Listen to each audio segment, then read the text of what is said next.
ಹಾಸನ ಮಾರ್ಗವಾಗಿ ಬೆಂಗಳೂರು ಹಾಗೂ ಮಂಗಳೂರು ಸಂಪರ್ಕ ಕಲ್ಪಿಸುವಂತಹ ಪ್ರಮುಖ ಹೆದ್ದಾರಿ NH75 ಇಲ್ಲಿ 10 ವರ್ಷ ಆದರೂ ಸಹ ಕಾಮಗಾರಿ ನಡೀತಾನೆ ಇದೆ. ಇನ್ನು ಈ ರಸ್ತೆ ಬದಿ ಮಣ್ಣನ್ನು ಹಾಕಿದ್ದಾರೆ. ಈ ಮಣ್ಣು ಮಳೆಯಿಂದ ಕುಸಿದು ಕಾಫಿ ತೋಟಗಳಿಗೆ ನುಗ್ಗಿ ಅಲ್ಲಿನ ಬೆಳೆಯನ್ನ ನಾಶ ಮಾಡ್ತಾ ಇವೆ. ಈ ವಿಚಾರವಾಗಿ ಒಂದು ವರದಿ ಇದೆ, ನೋಡೋಣ. ಪೂರ್ಣಗೊಳ್ಳದ ರಾಷ್ಟ್ರೀಯ ಹೆದ್ದಾರಿ 75ರ ಕಾಮಗಾರಿ. ರಸ್ತೆ ಕಾಮಗಾರಿಯಿಂದ ಕಾಫಿ ತೋಟಕ್ಕೆ ಹಾನಿ, ಪರಿಹಾರ ನೀಡುವಂತೆ ಭೂಮಾಲೀಕರ ಆಗ್ರಹ. ಟ್ಯಾಂಕರ್, ಕಂಟೈನರ್ ಸಾರಿಗೆ, ಖಾಸಗಿ ಬಸ್ಗಳು, ಕಾರುಗಳು ಸೇರಿದಂತೆ ಪ್ರತಿನಿತ್ಯ ಸುಮಾರು 25,000ಕ್ಕೂ ಹೆಚ್ಚು ವಾಹನಗಳು ಮಂಗಳೂರಿನಿಂದ ಬೆಂಗಳೂರಿಗೆ ಹಾಸನ ಮಾರ್ಗವಾಗಿ ಸಂಚರಿಸುತ್ತಿವೆ.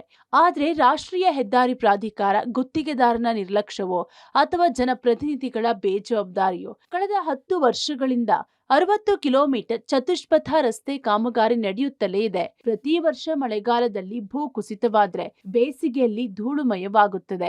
ಈ ಬಗ್ಗೆ ರಾಜಕೀಯ ನಾಯಕರು ಭೇಟಿ ನೀಡಿ ಕಾಮಗಾರಿ ಮುಗಿಸುವಂತೆ ಅಧಿಕಾರಿಗಳಿಗೆ ಸೂಚನೆ ನೀಡುತ್ತಿದ್ದಾರೆ ಹೊರತು ಕಾಮಗಾರಿ ಇನ್ನೂ ನಡೆಯುತ್ತಲೇ ಇದೆ. ಈಗಾಗಲೇ 85% ಕಾಮಗಾರಿ ಪೂರ್ಣಗೊಂಡಿದೆ. ಆದ್ರೆ ದೋಣಿಗಾಲ್ ಬಳಿ ಕಡಿವಾಣ ತಿರುವಿದ್ದು ನೇರವಾಗಿ ರಸ್ತೆ ಮಾಡಲು ಸಾವಿರಾರು ಲೋಡ್ ಮಣ್ಣನ್ನ ಸುರಿದು ಪ್ರಶ್ನೆ ನಿರ್ಮಾಣಕ್ಕೆ ಮುಂದಾಗಿದ್ರು. ಆದ್ರೆ 2020ರಲ್ಲಿ ಜುಲೈ ತಿಂಗಳಿನಲ್ಲಿ ಸುರಿದ ಭಾರೀ ಮಳೆಗೆ ಇಡೀ ಮಣ್ಣು ಕುಸಿತವಾಗಿ ಕಾಫಿ ತೋಟಗಳಿಗೆ ನುಗ್ಗಿ ಅಪಾರ ಪ್ರಮಾಣದ ನಷ್ಟ ಉಂಟಾಗಿತ್ತು. ಅಂದಿನಿಂದ 10 ಮಂದಿ ಪರಿಹಾರಕ್ಕಾಗಿ ಹೋರಾಟ ಮಾಡುತ್ತಿದ್ರು. ಇದುವರೆಗೂ ಯಾವುದೇ ಪರಿಹಾರ ನೀಡಿಲ್ಲ. ಹಾಗಾಗಿ ಸೂಕ್ತ ಪರಿಹಾರ ನೀಡುವಂತೆ ಒತ್ತಾಯಿಸುತ್ತಿದ್ದು, ಅಲ್ಲಿವರೆಗೂ ಕಾಮಗಾರಿ ನಡೆಯಲು ಬಿಡುವುದಿಲ್ಲ ಎಂದು ಪಟ್ಟು ಹಿಡಿದಿದ್ದಾರೆ. ಇನ್ನು ಕಾಫಿ ತೋಟದ ಮಾಲೀಕರ ಬೆಂಬಲಕ್ಕೆ ಸ್ಥಳೀಯ ಶಾಸಕ ಸಿಮೆಂಟ್ ಮಂಜು ನಿಂತಿದ್ದು ಮೊದಲು ಪರಿಹಾರ ನೀಡಲಿ ಅಂದಿದ್ದಾರೆ.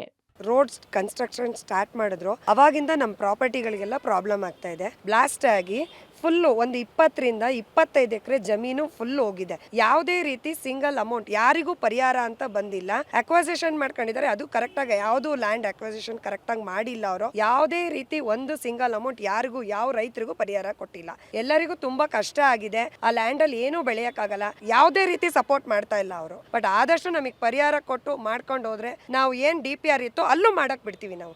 ರಸ್ತೆ ಆಗಬೇಕು. ರಸ್ತೆ ಆಗೋದ್ರ ಬಗ್ಗೆ ನಮ್ಗೇನು ಮಾಡಬಾರ್ದು ಅಂತ ನಾವೆಂದು ಹೇಳಲ್ಲ. ಯಾಕೆಂದ್ರೆ ನ್ಯಾಷನಲ್ ಹೈವೇ ಅಂದ್ರೆ ದಿನನಿತ್ಯ ಸಾವಿರಾರು ವೆಹಿಕಲ್ಗಳು ಓಡಾಡ್ತಕ್ಕಂಥ ಇದು. ಮತ್ತೆ ಬೆಂಗಳೂರು ಮಂಗಳೂರು ಬಂದರು ಕೇಂದ್ರಕ್ಕೆ ಒಂದು ರೀತಿ ಇದೇ ಮುಖ್ಯ ರಸ್ತೆ. ನಾವು ರಸ್ತೆ ವಿಚಾರಕ್ಕೆ ಯಾವತ್ತೂ ತೊಂದರೆ ಮಾಡಿಲ್ಲ. ಆದ್ರೆ ನಮ್ಮ ಕ್ಷೇತ್ರದಲ್ಲಿ ಒಂದು 8-10 ರೈತರಿಗೆ ಅವ್ರ ಬೆಳೆ ಹಾನಿ ಆಗಿದೆ, ಜಮೀನು ಕೊಚ್ಕೊಂಡೋಗಿದೆ. ನ್ಯಾಷನಲ್ ಹೈವೇ ಅವರು ಮಣ್ಣನ್ನ ತಂದು ಲಾಟ್ ಮಾಡಿ ಅವೈಜ್ಞಾನಿಕ ಕಾಮಗಾರಿಯನ್ನು ಮಾಡಿರ್ತಕ್ಕಂಥ ಕಾರಣದಿಂದ ಆ ಮಣ್ಣನ್ನ ಮಧ್ಯದಲ್ಲಿ ನೀರು ತುಂಬಿ ಆ ನೀರು ಲೋಡ್ ತಡೆಯಕ್ಕಾಗದೆ ಒಡೆದೋಗಿ ಇಡೀ ಜಮೀನ್ ಮೇಲೆ ಕೊಚ್ಕೊಂಡೋಗಿದೆ. ಪಾಪ ಇವ್ರಿಗೆ ಇನ್ ಟೈಮ್ಗೆ ಅವ್ರದ್ದು ಪರಿಹಾರ ಕ್ಲಿಯರ್ ಆಗ್ತಾ ಇಲ್ಲ. ಅದರಲ್ಲಿ ಭೂಮಿಲಿ ಬೆಳೆನೂ ಬೆಳೆಯಕ್ಕಾಗ್ತಾ ಇಲ್ಲ. ಕೊಡಬೇಕು ಅಂತಕ್ಕಂಥ ನಮ್ಮ ಭಾವನೆ. ಭೂ ಮಾಲೀಕರಿಂದ ಕಾಮಗಾರಿ ಅಡ್ಡಿ ಉಂಟಾಗುತ್ತಿದೆ.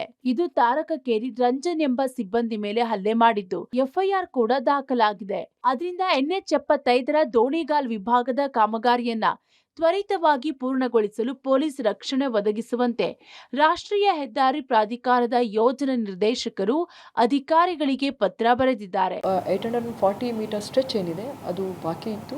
ಜನ ಅಲ್ಲಿ ತಮ್ಮ ಪರಿಹಾರ ಕೋರಿ ಮತ್ತೆ ಕ್ರಾಪ್ ಲಾಸ್ ಮತ್ತೆ 2019ರ ಅವ್ರಿಗೇನು ತೊಂದರೆ ಆಗಿತ್ತು ಕ್ರಾಪ್ ಲಾಸ್ ಆಗಿ ಅದರ ಪರಿಹಾರವನ್ನು ಕೋರಿ ಅಲ್ಲಿ ಒಂದು ಸ್ವಲ್ಪ ಗಲಾಟೆ ಮಾಡಿದ್ದಾರೆ ಅಂತೇಳಿ ನಮಗೆ ಮಾಹಿತಿ ಬಂತು. ಅಲ್ಲಿ ಒಂದು ಕಠಿಣ ಕ್ರಮವಾಗಿ ನಾವು ಒಂದು ನಮ್ಮ ಪ್ರೊಹಿಬಿಟರಿ ಆರ್ಡರ್ಸ್ ಅನ್ನು ಸಹ ನಾವು ಇಶ್ಯೂ ಮಾಡಿದ್ದೇವೆ. ರಸ್ತೆಯ ಕೆಲಸವನ್ನ ತ್ವರಿತಗತಿಯಾಗಿ ಮಾಡಲಿಕ್ಕೆ ನಾವು ಕ್ರಮ ತೆಗೆದುಕೊಂಡಿದ್ದೇವೆ. ಒಟ್ನಲ್ಲಿ ರಾಷ್ಟ್ರೀಯ ಹೆದ್ದಾರಿ 75ರಲ್ಲಿ ಶಿರಾಡಿ ಘಾಟ್ ರಸ್ತೆಯಲ್ಲಿ ನಡೆಯುತ್ತಿರುವ ಕಾಮಗಾರಿ ವಾಹನ ಸವಾರರು ಹಾಗೂ ಸ್ಥಳೀಯರಿಗೆ ಶಾಪವಾಗಿ ಪರಿಣಮಿಸಿದೆ. Shashidhar BC, public TV, Hassan.